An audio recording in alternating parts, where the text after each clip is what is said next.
Hello everyone and welcome to another video. Today we are talking about your first showreel. In a previous episode, somebody asked me in the comments to make a video about creating a showreel. What are the key points about making a showreel? So here you go.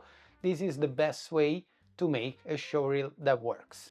The first thing that we need to do though is establish if this showreel is gonna be for freelance work or if you are trying to present yourself and get a job into a big studio into the industry of visual effects or 3D animation, because the two things are quite different. Now, if you are trying to get a job as a freelance, that means that maybe you're doing a logo animation for a client, or you do some motion graphics, or maybe you're just doing characters or asset development, something that is not too complex and that you can afford to do by yourself. If you're trying to get this kind of work, a Showreel as more of a generalist figure works really well, because you can show that you have skills not in just one area of the 3D, but you have particular skills in creating a product as a whole, which essentially requires not just the technical 3D skill, but an overall knowledge of how to create a product that works, because you have to curate every single aspect of it. So the first thing that you need to establish is if you're trying to get jobs that you can do on your own, maybe working from home, or maybe with just one or two other people, or if you are trying to break into the visual effects or animation industry. Now, if you are trying to work as a 3D lighter, for example, that might not be the case, because as a 3D lighter, you're gonna get a bunch of assets and the scenes, and you're just gonna light and render that.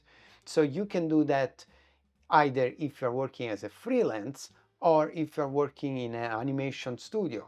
But the difference is that the moment that you want to do more than that, then now you are more of a generalist. So the two kind of showreels have to be different. One thing is to show that you can do a bit of everything, maybe with a special focus in something, and one thing is I want to be a 3D modeler for visual effects, I want to be an effects artist for visual effects, I want to be a lighter for 3D animation, and so on.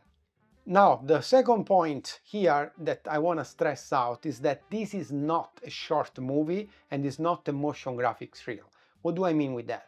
A lot of times when I mentor students and they have to prepare their reel, there is this fear that you have to create something that is visually appealing or visually complex, which is not the case. If you are doing a show reel for the animation or the visual effects industry, where you are trying to sell yourself essentially in that specific role for that specific position. So the showreel has to be as effective as possible to communicate and to showcase what you can do in that specific role. It doesn't have to be cool looking or beautiful with music and crazy editing.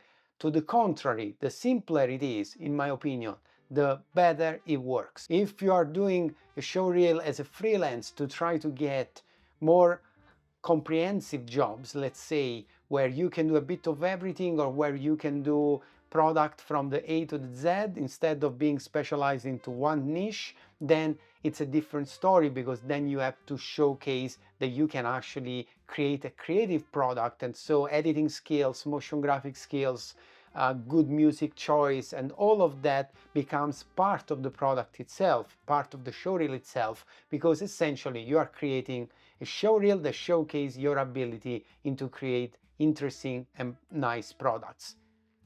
Once again, if you are aiming to get into visual effects or animation, that is not what you're trying to do. Although that could be a bonus if done properly, but it's not the focus of the showreel. The focus is to show your specific ability and what you can do for the company in that specific context. Keep it simple and effective. With this comes also the music choice. If you're doing a freelance generalist showreel, you can choose a good music and you can edit on it. If you're doing a visual effects or animation showreel, the music doesn't matter. A lot of times recruiters turn off the music. It doesn't matter to me to listen to a good piece of music while I'm evaluating your showreel.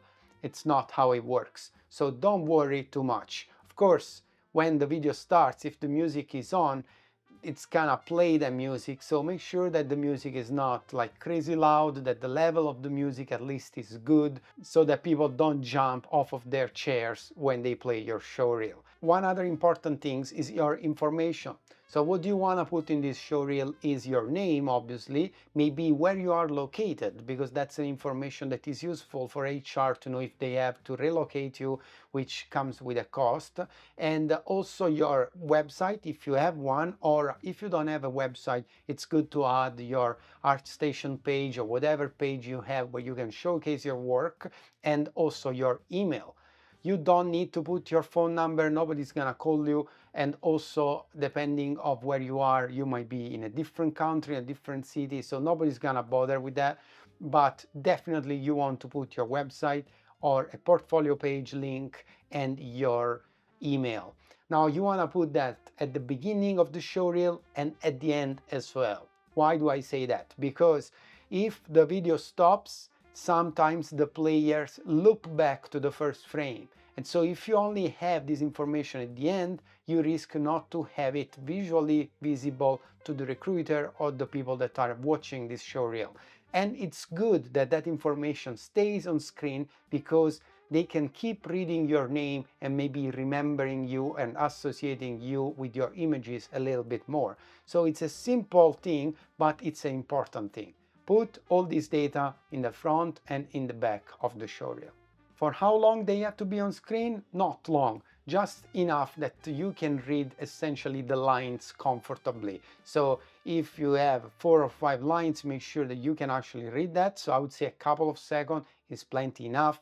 When it comes to the selection of your work, you don't have to fill with crap, okay?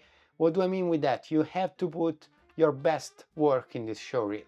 If you think that you don't have enough work to cover the duration of the showreel, next point, it means that you have to work more of it and you have to produce more.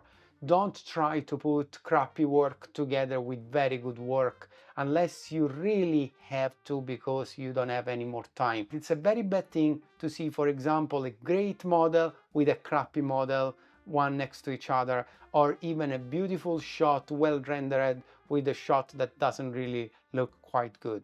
Take the time to level out the quality of your work.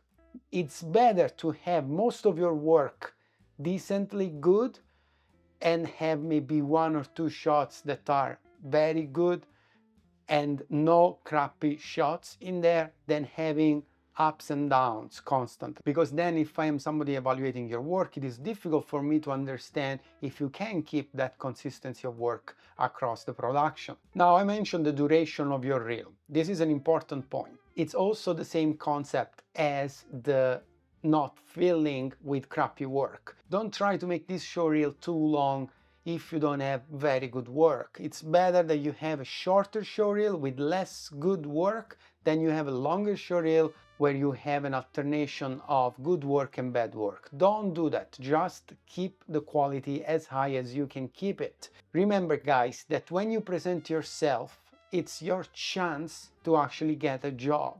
If you don't do it right the first time, you risk to burn yourself, because we get a lot of showreels every time. There is a lot of material that comes. So if today I get your showreel and it's not great, it's all right, but it's not great, and then I get many others, the chances that I go back to that are slim. Now, what is a good timing for a showreel, good duration for a showreel? I would say 2 minutes is where there is a very good chances that is enough. Now, you can go to 3 minutes if you have enough high quality shots, but it's not necessary. Don't get into the false idea that you need to do 5 minutes worth of stuff to get a job, because that's not the case. Really, experienced people can see the quality of your work very quickly. So the duration of the showreel has to be enough to give me an idea of what you can do. All right, so depending on the quality of the shots, the complexity of the shots, you can have it also be 1 minute, 1.5 minutes. It doesn't matter. If you have very difficult shots in there and you have very good quality and you have very good visual consistency that shows me that you have done these things always at a good level. I don't need to watch 3 minutes of it or 4 minutes of it. I'd rather see 1 minute really well done than 2 minutes that are ups and downs, as I said before. A lot of showreels are very similar, and so there is a high chance that, like nothing really stands out of your work. Which brings me to the next point, which is exactly this: how to stand out. Well, you stand out by doing what most people don't do. So my advice for you is this: you download the 10 best showreels that you can find in the category that you are looking to start in. For example, if you are a junior modeler, you would start downloading the 10 best showreel that you can find in of junior modelers. Okay, now you look at all of them and you try to see if there are similarities, if there is things that are similar, and then you try to pick something that is different than that. You don't do this work after you have done your showreel, or if you are already doing your showreel. You do this work beforehand. If you have work that you've done in production, of course you cannot choose necessarily what are you putting in this showreel, because you're gonna need to put those things in there. But if you are creating your showreel from scratch, say that you are a student or you're just starting out, or you've been to a school and you're creating your showreel, the best thing you can do is try to stand out from the crowd by analyzing the other showreels and trying to find other things that you can show. It is better that you study your competition and you try to do something that is different than that. I cannot be too specific here, because that depends on your skill level, depends on your creativity, depends on what you can actually do. When I see a showreel that is different than the other ones, then I can remember that showreel, right? And then I know that there is this guy that has done something that is out of the ordinary. This doesn't mean that you have to be a Michelangelo and be able to sculpt like him if you are a digital modeler. That means simply that you have taken the work to strategize over what you are showing, and you know that in order for you to get a job, you have to actually do something different. One way that you can do this, that I always advise all my students, is that you can integrate real life skills into your showreel. Which means if you can draw, if you can paint, if you can do watercolor, if you can do oil, take the time to maybe film yourself doing that and then show the final product, and put these things at the end of the showreel as a complement to the things that you are doing in 3D. If you are doing digital sculpting and you want to do character modeling, you want to be a character artist or whatnot, and you can sculpt, film yourself sculpting and then show the final product. Put it at the end of the reel, so that people that watch this showreel understand that you have more than just the limited 3D skills, that you have practical experience, that you have studied these things on a deeper level than not just with the software. And if you haven't done that, it's my strong advice for you to actually go and do it, because when you practice real life skills, painting, drawing, sculpting, cinematography, photography, you gain a much deeper understanding of those disciplines that you are looking to specialize in, and it makes you much more valuable than other people that do not have those skills. So make sure that you add these things to your portfolio if you have any of these experiences. Now, once you've done your showreel, you want to make sure that you present yourself in a professional way, which is something that is underestimated and undervalued today, but is very important. So you want to have your presentation in order. I want to see your biography, like short biography. I want to see your short curriculum vitae. Then I want the full curriculum vitae, CV, and I want to see how you present yourself, because how you present yourself has an impact on how I remember you, even just on the digital world, in the online world, and how I actually categorize you. It is important that you present yourself well, that you show yourself professional, that all the elements that I need to evaluate your qualities and your experience are presented well in a coherent and concise way, so that I don't waste time and you get the best bang for the buck. That's it. I hope this video was helpful. If you have questions, please throw them in the comments, like this video, subscribe, and help me grow this channel. Share it with your friends and contribute to the comments so that I can discuss with you and present you the things that you need to know. That said, I will see you in the next video. Bye.